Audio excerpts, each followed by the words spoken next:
Dear friends, it's great to be taking part, even through video, in this high-level conference on internet freedom. One principle: in a democratic society, it is the citizens who are supposed to be observing and judging the thoughts and the actions of the governments on a daily basis, not the governments who are supposed to be observing, judging, spying upon the thoughts or the actions of their citizens. If you end up going to the second instead of the first, you have turned around on its head the principle of any vibrant democracy, any civilized democracy. You have turned around on their heads human rights. One fact: the internet today is the means through which increasingly we exercise a number of other fundamental rights. The freedom of expression, the freedom of association, getting organized, the right to education, even commerce. In that sense, the internet itself and access to it could be said to be a new fundamental right. We need the internet. A danger. The danger is that in the same way, at the same time that the internet increases our ability to exercise a number of fundamental rights, it also opens the door, opens the space for their violation. Every government in the world, every police, every company, even criminals, want to have as much access to private information as they can for their own purposes. And the internet indeed opens that door.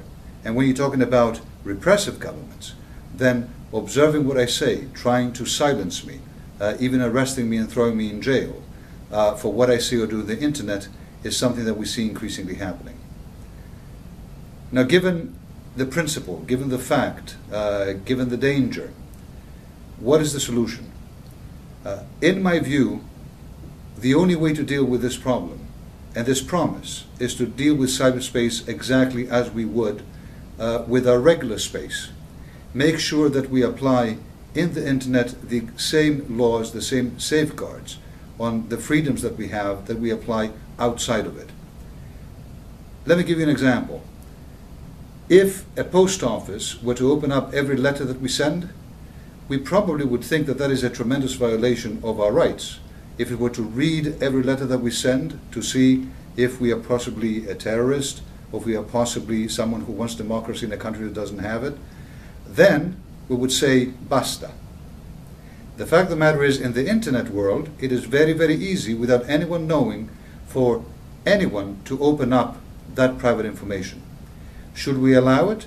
Of course not. Can there be exceptions? Yes. The same ones that exist in our real life.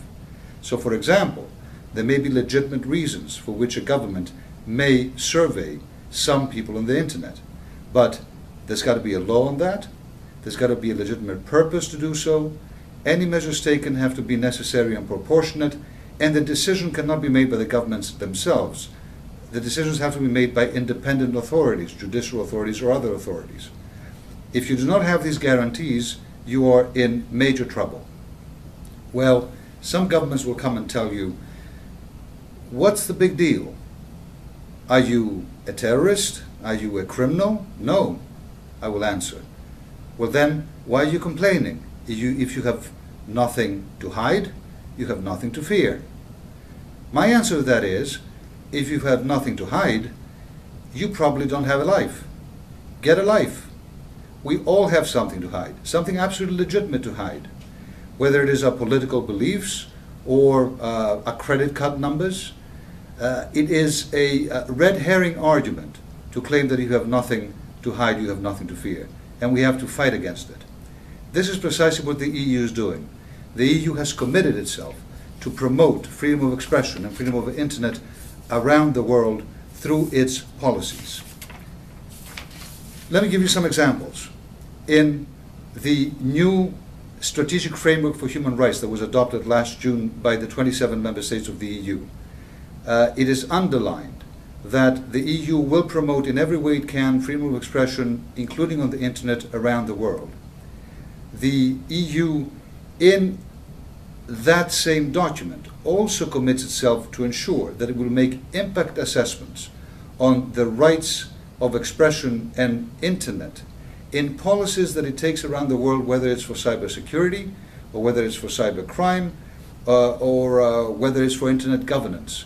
In other words, we commit ourselves to make sure that the policies that we adopt are policies that will be consistent with our principle to promote internet freedom and not to limit it around the world. Second thing that we do, of course, is that we constantly monitor and condemn openly restrictions on the internet, especially when they take place against bloggers, activists, journalists, and others around the world in order to silence them and to silence their free expression or their free association. A third thing that we do is that we have imposed sanctions in the case of Iran and Syria against exporting materials that can be used to survey citizens. And we're considering, as we speak, the potentiality of increasing those sanctions in other cases.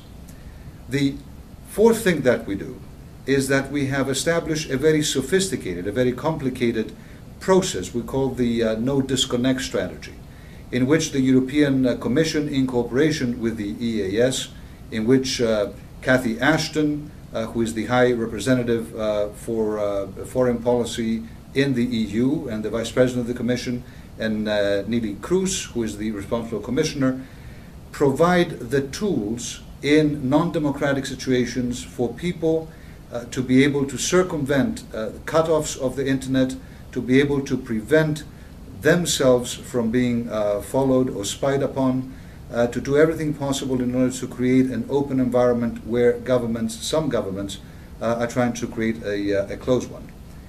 A fifth thing that we do is that we support civil society in these arrangements through very specific funding, through the European Instrument for Democracy and Human Rights, as we call it. We don't just simply stay in words, we also apply those issues in deed. A sixth thing that we do is that we place emphasis on corporate social responsibility. Corporations around the world today, as every one of you in this room knows, increasingly do things that can affect human rights, whether positively or negatively. In the EU, we have 3 pilot programs now to apply corporate social responsibility. One of the 3 has to do with the IT business and IT companies. Dear friends, these efforts, these EU policies, these EU commitments mean very little unless they're done in cooperation with others around the world who care.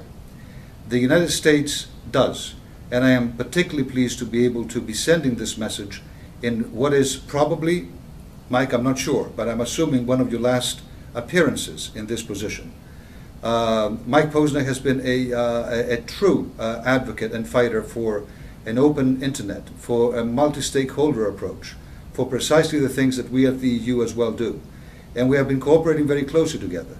It's very important for us to be able to preserve that openness, that multi-stakeholder nature of the internet around the world, and to do so in multilateral fora, as we did during the 3rd Committee in New York this past December, and to keep up the good fight.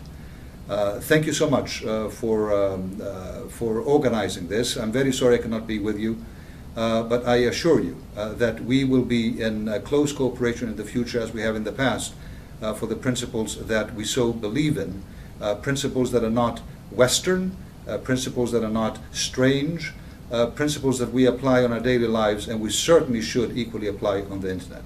Thank you.